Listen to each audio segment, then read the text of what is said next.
We're all about the glamour. Okay, just look at Nicole. She's Nicole. Oh, hey. Hi. How's it going? Going well, thanks. How about you? Listen, talk to me. What's next for you? I have a premiere. I will be there. Creative and compositions. I think he'll probably be at some parties. I might go. Are you gonna go? Definitely. Something like that. Yeah, it's cool. I'm good. This nigga got enough. Of course, I'm not going to direct anything because I'm not a good director. So you just do whatever you want to. Okay, I'm just gonna. I know it's not very, actually, I know it's not very professional because it should be directed and everything. It's funny in pop music. I don't know of really any female producers in the general like pop writers. There's half the writers are women. Like half the songwriters are women.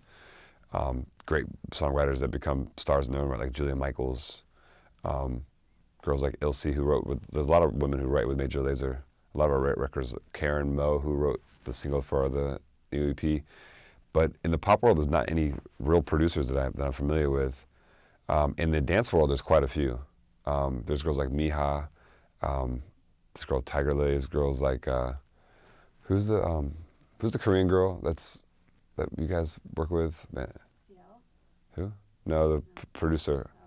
Off the top of my head. But there's probably there's Anna Lunoe who we work with, Nina Las Vegas. There's a lot of female producers in dance music. There's one really great one in hip hop named WondaGurl who I've worked with. But it's a bit more rare in it hip-hop is, and but pop, it's changing a lot more. Hip hop and pop, not so many. But dance music, there's quite a bit, but it's changing. I think a lot of girls are like, well, I can do this too, and it's also, I think it's a matter of accessibility. You used to have to invest a lot of money into buy a studio or rent a studio, and now all you need is a laptop and a program. Mm-hmm. And I think when people do find out about that, they get it, and it's quick. Like a lot of kids, when I work with music, they work on Fruity Loops or these free programs, and it doesn't matter where I go, everybody has it. It's accessible.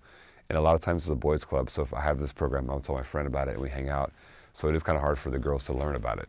And there's not like a place where you can just learn. It's not like a school or class. I think mostly you have to kind of go into YouTube, and you can check anything out. But there's a lot more female electronic music producers than there were 5 years ago. Pop music, I've never seen one, and I don't know why. Well, some of them, I guess, produce for themselves. Taylor Yeah, is a producer. they do. Like they kind of make it. There's actually Camila Cabello.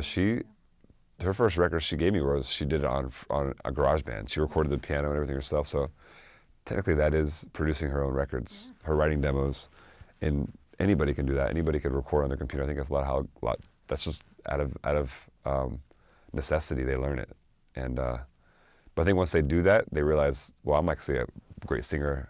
And if you want to find somebody else to do it, the production side, it's going to save you a lot more time. You can spend time concentrating on what you really love to do.